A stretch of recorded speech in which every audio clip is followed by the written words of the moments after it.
Hello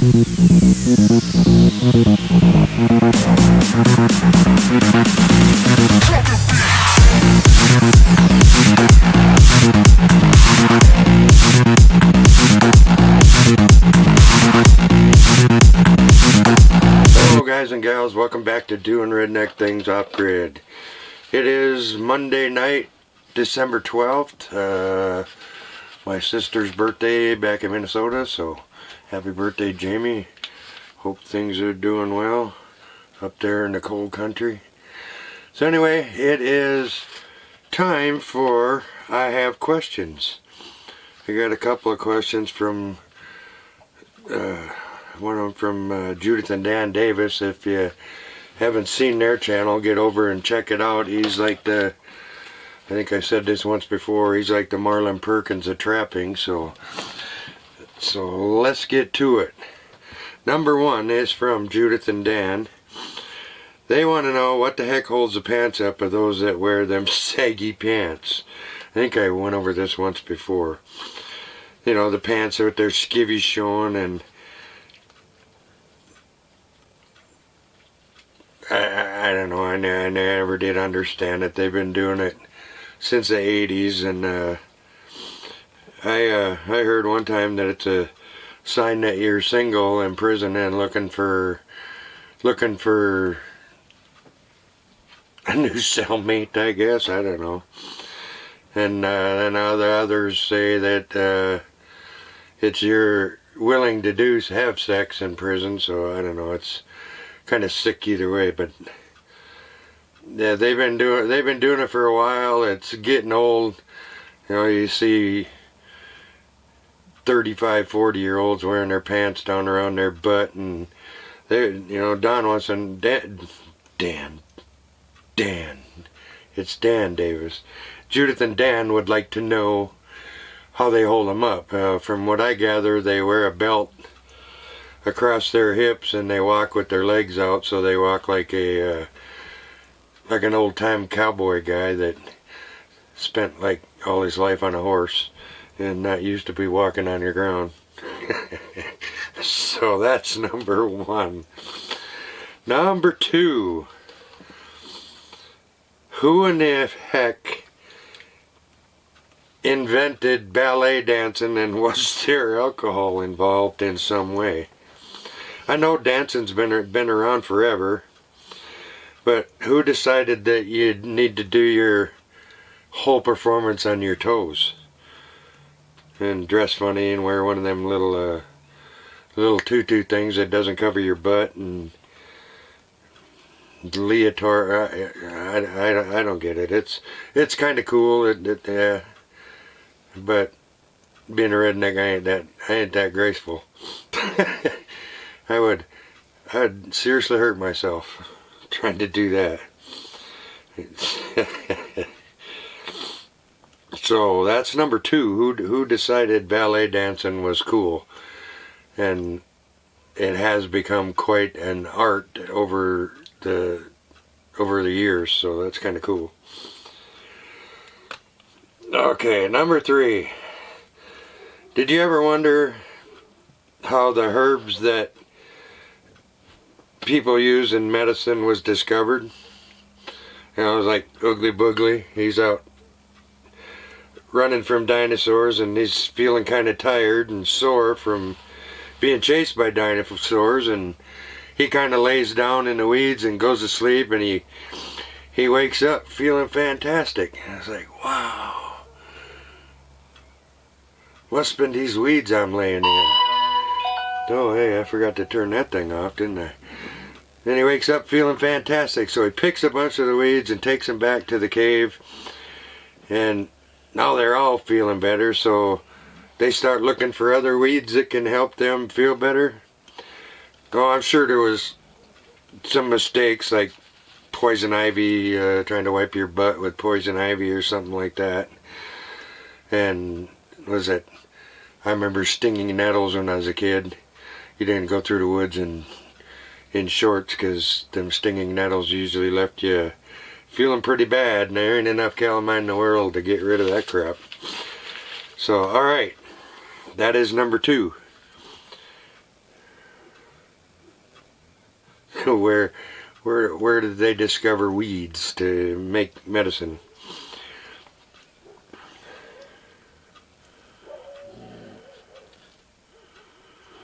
Okay, number 4.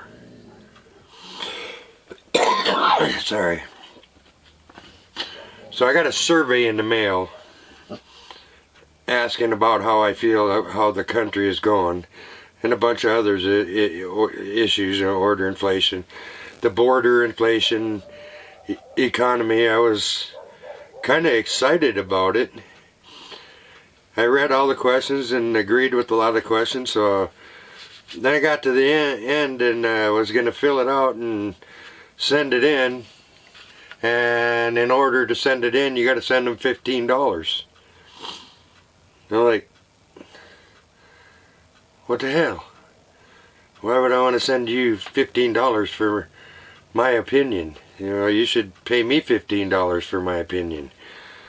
Just crazy. They just wanted money for it. If you just wanted money, ask for money. Don't do all this stuff to get you all, oh, this is really going to be a cool survey, and just send me a letter that says we need your support, and I'll decide if I want to send you money or not. You guys got those guys got lots of things. Hold on a second, guys. The dog's going crazy in the yard. Alright, guys and gals, welcome back. That was number 4, the survey. They want me to pay them $15 so they can get my opinion. That's crap. It's just outright crap. So anyway, that is number 4. Number 5. So I guess if you're a professional athlete and you break the law in a foreign country, you take precedence over a Marine and a school teacher for getting out of jail. It was like, what the heck? If you went, when I was overseas and we went into a new country, they told us, hey, you can't do this, and this. I'm sure somebody told them you can't bring this into this country, so don't bring it, and you're dumb enough to bring it anyway, you need to pay the consequences. It's like you broke the law in a foreign country. Because you're a professional athlete doesn't mean you get a get out of jail free card. That's bull crap. I really would like to say more, but I really don't want to get in trouble. So anyway, get out of jail free card if you're a celebrity. It's just crazy. That was number 5. Number 6. So y'all been watching the news, and there's everything overseas is a mess again, and it's like, here we go again. So why are we letting a dictator conquer a free country? They were free years ago, and now dictators coming back and trying to take it back. And sorry about that, I had to sneeze really bad. So why are they letting this dictator try to conquer a country? In my opinion, it's about the oil that they have. That's all it's about. So we can keep control. So they can keep control of the oil. Makes me mad. It's like, what's wrong with our leadership? People are dying over there, and you're just letting them. Because I don't know. You guys can tell me what you think in the comments. But another dictator conquering a country they have no business trying to conquer. That is number 7 or 6. I'm sorry. All right, the next one is from my good buddy G Bear, and he wants to know. Hey, did you find what you're looking for? I muted it. Oh, she muted my phone for me so it don't go ding again. So anyway, next one's from G Bear. He wants to know, if you stand close to a mirror and look into it one side or to another, like looking out a window, it's like, oh hey, I'm looking out a window. He wants to know, how can you see something that's not right in front of the mirror? It's a good question. it's not actually in front of the mirror, how can you see it? That's one of them crazy science things again. Yeah, you think about it. You look this way in the mirror and you can see down the hall.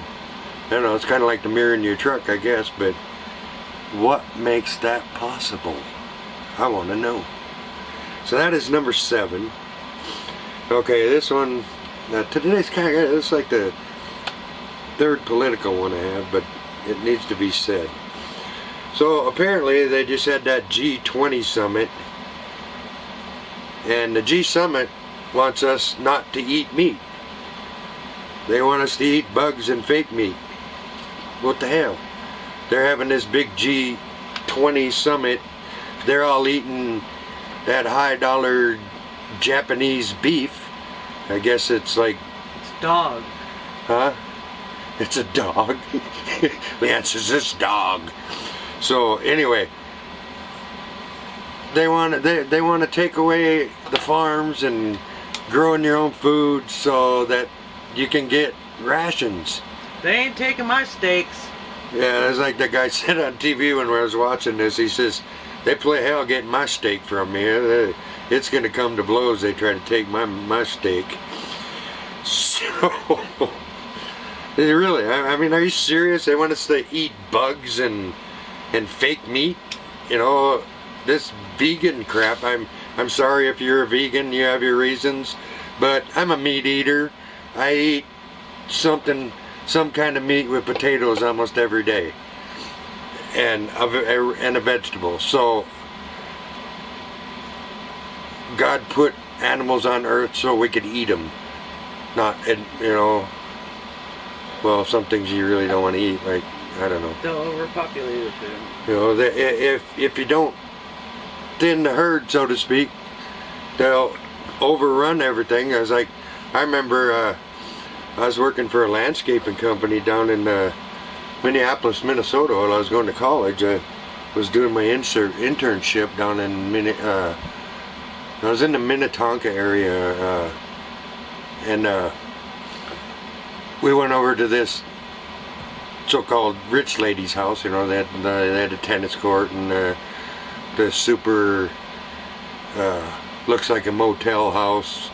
Well, not a motel, a hotel. You know, I think, but motels are flat and hotels go up. Yeah, so, and what was happening was they were feeding the deer during the summer. So then when winter comes on, in Minnesota, it's too cold to go out and feed the deer. So the deer now are going to be hungry, and because you're feeding them, they're going to come to your house and look for food. So what are they going to eat? They're going to eat all your landscaping, because deer browse on twigs and arborvitaes and all that stuff. So overpopulation, you know, and then some goober says, oh, we got to slaughter all these deer because there's way too many. And well, I don't know if they really did that, but it's, you know, wild animals are supposed to be wild. You keep feeding them because they're pretty, they're going to eventually destroy all your landscaping. You know, use your head, guys, come on. So, I got way off topic there. So anyway, the G20 summit wants us to eat bugs and fake meat. Ain't happening, guys. You guys go live off your fake meat on your rich little hotsy-totsy island place, I guess. So anyway, that brings us to number 9. And I thought of this one last night. I was watching, well, actually it was, yeah, last night, the news last night on one of the news channels, and they were talking about giving animals in the shelter good homes, which is a good idea, but they spend more money on advertising to get these animals into home. Why don't they put that much effort into getting getting or finding kids good homes as they do for the animals. Why don't you put as much effort into finding homes for these kids that are in the foster care system living, holy crap, I don't know, never been in the foster system. I always had a fairly decent family, growing up in the 60s and 70s, yeah, you guys all know. Got your butt whipped if you did something wrong. So, anyway, that is going to do it. Find the kids a good home. Y'all, God bless everybody. Thanks for watching. Support your troops. And I will see you on the next one. Bye-bye.